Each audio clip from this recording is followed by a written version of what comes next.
నేను గతంలో కూడా వచ్చాను ఇక్కడికి. రాములమ్మ గారు నేను మాట్లాడతా మాకు రోడ్లు వచ్చినాయి కానీ ఆవిడ అడిగింది అసలు మీరు నిలబడి ఉన్నామా, మీరు అందరూ చూడాలి కదా. మేము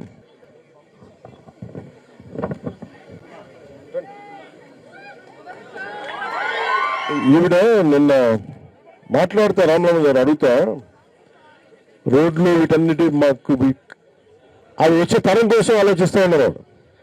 మీరు ఏదైతే చెప్పారో ఇక్కడున్న యువత అందరికీ కూడా పిల్లలకి ఉద్యోగాలు ఇక్కడ ఉద్యోగాలు కావాలి, ఉపాధి అవకాశాలు కావాలి అంటే ఇందాక మీరు కూడా మాట్లాడతా. నీ పేరేంటి బాబు? ఇక్కడ మాట్లాడావు శంకరా. మాట్లాడుతా ఇది చక్కటి ప్రకృతి విలసిల్లే నేల, ఇది చక్కటి వాతావరణం. కానీ ఇక్కడ మనకి ఉపాధి అవకాశాలు లేవు. ఒకసారి ఇలాంటి వాతావరణానికి అలవాటు పడ్డ తర్వాత మళ్ళీ మన మైదాన ప్రాంతాలకు పోయి ఉద్యోగాలు చేసుకునే ఇబ్బంది ఉంది. విలేజ్ అనేది మీ అందరికీ మేజర్ ఉండే ఒక కంప్లైంట్. సో నేను నిన్న గత కొన్ని రోజులుగా మన పర్యటన కోసం మాట్లాడతా ఇది సేంద్రీయ వ్యవసాయానికి చాలా బలమైన ఆదాయం. సో దీంట్లో కమ్యూనిటీ స్థలాలు, సపోజ్ ఇక్కడ మన కురిడి గ్రామంలో మన పంచాయతీకి సంబంధించి ఎన్ని ఎకరాలు ఖాళీగా ఉంది అంటే నేను ఏదో ఒక ఉదాహరణకి మన కలెక్టర్ దినేష్ గారు చెప్తా ఉంది ఏంటంటే 400 ఎకరాల పైన ఉందని. ఇది కమ్యూనిటీ సొత్తు, ఇది పంచాయతీ.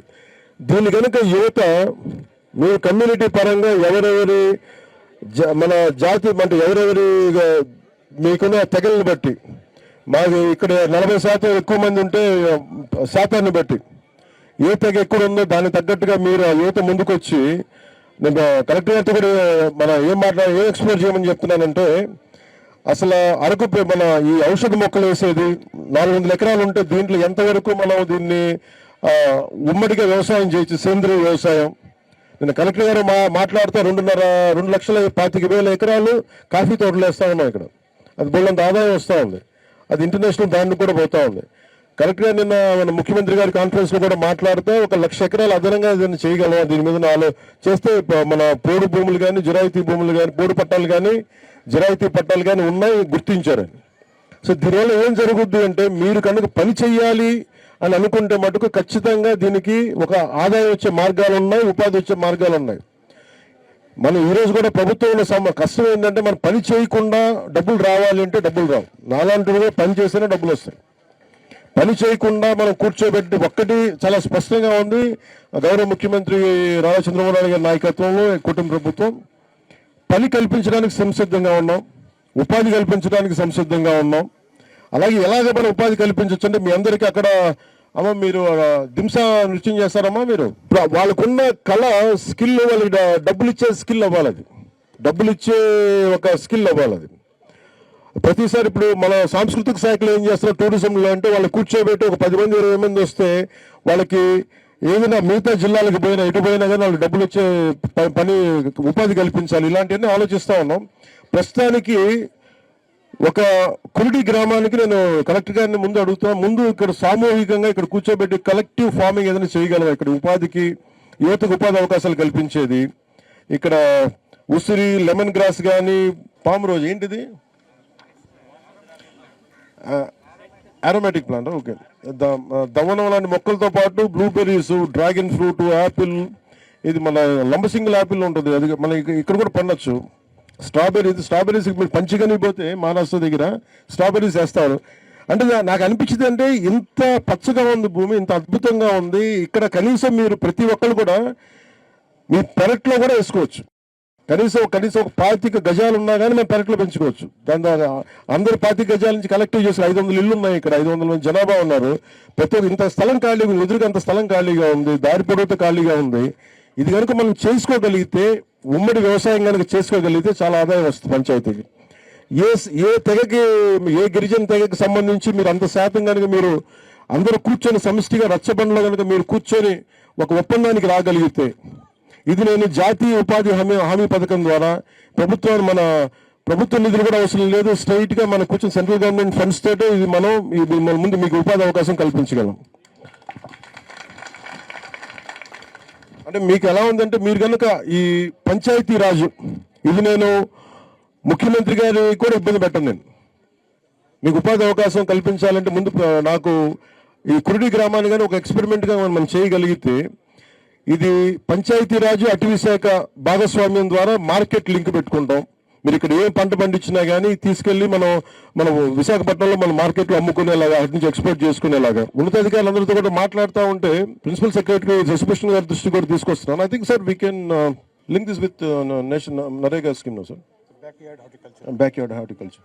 మీ ఇల్లు వెనుక భాగంలో ఉన్న ఖాళీ స్థలంలో ఏదైనా ఒక హార్టికల్చర్ మామిడి ఉండొచ్చు, ఇంకా వేరే ప్లాంట్స్ కూడా కావచ్చు. మీ ఏరియాలో ఏ ప్లాంట్ మంచిగా వస్తుందో ఆ ప్లాంట్ ఆ చెట్టు పెంచే కోసము ఒక మీ ఇల్లు వెనుక ఉన్న భాగంలో బ్యాక్ యార్డ్ హార్టికల్చర్ పేరుతో ఏమైనా టేకప్ చేస్తే sir we will be able to support under ఉపాధి హామీ సార్.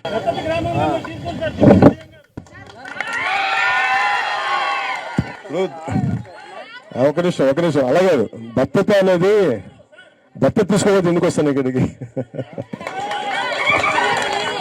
అన్ని అంటే నేను దత్తతని కాదు, మీకు నేను చేసి పెడతాను కదా.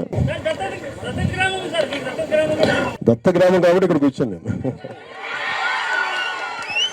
అంటే ఇప్పుడే నేను ముఖ్యంగా మనకి గ్రామ దేవతలు అంటే రెండు రకాలుగా చూస్తా ఉన్నాను ఎంప్లాయ్మెంట్. ఎవరికైనా సరే మీకు కానీ మీరందరూ కలెక్టివ్ 10 సెంట్లు కనుక భూమి మీకుంటే దానికి నిధులిచ్చి 3 సంవత్సరాలు నిధులిచ్చి మీరు ఆదాయం వచ్చే మార్గాలని మీకు పంచాయతీరాజ్ శాఖే తీసుకుంటుంది. ఇది మీరు నరేగా జాతీయ ఉపాధి హామీ పథకం కింద మీకు వస్తాయి. దీన్ని ఒకసారి కలెక్టర్ గారిని సంబంధిత పంచాయతీరాజ్ అధికారులందరినీ కూడా మీకు పంపిస్తాను ఇంకొకసారి.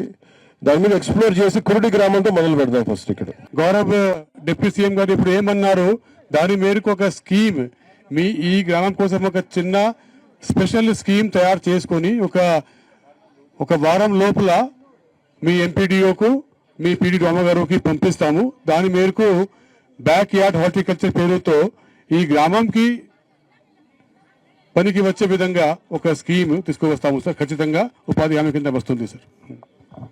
అంటే మీకు బ్యాక్ యార్డ్ అంటే మనకు అర్థమయ్యే భాషలో చెప్పాలంటే పెరట్లో మన ఇంటి దొడ్లో కానీ మన ఇంటి పెరట్లో కానీ చిన్న మనం పెంచుకునే తోటది, ఇది మీకు అర్థం కావడానికి. అలాగే రెండు ఇదే విదేశాల్లో కనుక ఇంత భూమి కనుకుంటే దీన్ని ఒక టూరిజం సెంటర్ చేస్తారు కురుడి గ్రామాన్ని.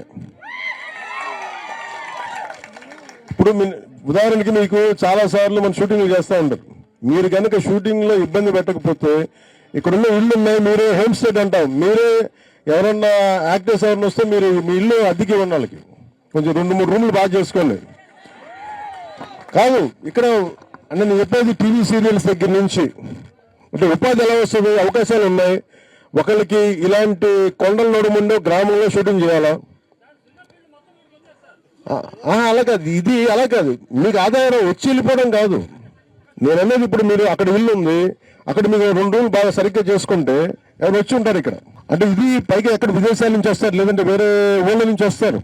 మీకు అవి ఉన్నాయి, అవి సరిగ్గా కనుక మనం చేసుకోగలిగితే ఉండడానికి కొంచెం ఇబ్బంది లేకుండా టూరిస్టులు వచ్చేలా ఉంటే మీ గ్రామంలో ఇది చాలా పెద్ద ఇన్కమ్. ఇది మీరు దీన్ని దృష్టిలో పెట్టుకొని నేను టూరిజం శాఖ మంత్రి గంటల దుర్గేష్ గారితో మాట్లాడతాను. దీనికి మీకు సంబంధించిన ఏర్పాటు ఒక ప్రాపర్ ప్లానింగ్తో మీ దగ్గరికి వస్తాం. అంటే మీరు చప్పట్లు ఎప్పుడు కొడతారంటే చేసిన తర్వాత కొట్టాను. ముఖ్యంగా ఇక్కడ రకరకాల గిరిజన తెగలు ఉన్నాయి. అలాగే చాలా మంది మీరు మాట్లాడుతా కుల ధృవీకరణ పత్రాలు చాలా ఇబ్బంది పడతా ఉన్నాయని గతంలో కూడా చెప్పారు, ఇప్పుడు కూడా చెప్తా ఉన్నారు. ఇది మీ ఒకరికే కాదు. ఉదాహరణకి బేడ బుడగ జంగాలు ఉన్నారు. ఒకప్పుడు వాళ్ళు షెడ్యూల్ ట్రైబ్స్ లో ఉండేవాళ్ళు అటు సైడ్. వాళ్ళకి ఏం చేశారు, కుల ధృవీకరణ పత్రమే లేదు, వాళ్ళు ఏ కులానికి సంబంధం లేదు. పాపం ఎవరి దగ్గర కూర్చోబెట్టి ఇబ్బందులు కరమైన పరిస్థితులు అందరికీ కుల ధృవీకరణ పత్రాలు ఉన్నాయి. అలాగే ఇక్కడ ఉన్న మీకు ఏవైతే తెగలు ఉన్నాయో వాటికి సంబంధించి ఒకసారి మీకు మిగతా వాళ్ళకి ఇబ్బంది లేకుండా మీకు ఎలా కుల ధృవీకరణ పత్రాలు ఇవ్వాలి, మీ బిడ్డలు చదువుకోవడానికి. కానీ ఇది పోయినసారి వచ్చాను, నేను విన్నాను. ఈసారి నేను ప్రభుత్వం ఉన్నాను కాబట్టి దీన్ని ముందుకు తీసుకెళ్లే బాధ్యత మేము తీసుకుంటాము. అలాగే మీరు అడుగుతున్నది పూర్తిగా 100% అది ఎంతవరకు పాసిబిలిటీ ఉంది.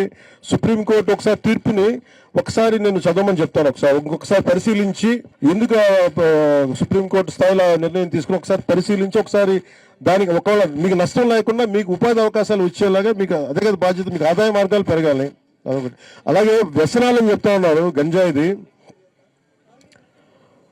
ఇప్పుడు మీకు గంజాయి ఇక్కడ మనం మీరు చూడడానికి మన పెరట్లో గంజాయి పండించుకోవడం కంటే కూడా తులసి మొక్క పండించుకోవడం మంచిది మనకి. లేదంటే మీరు మారేడు మొక్క పంచితే మారేడు ఇవి తీస్తారు, కాయలు వస్తాయి. దాంతో కూడా చాలా మాదిఫల రసాయనం చేస్తారు.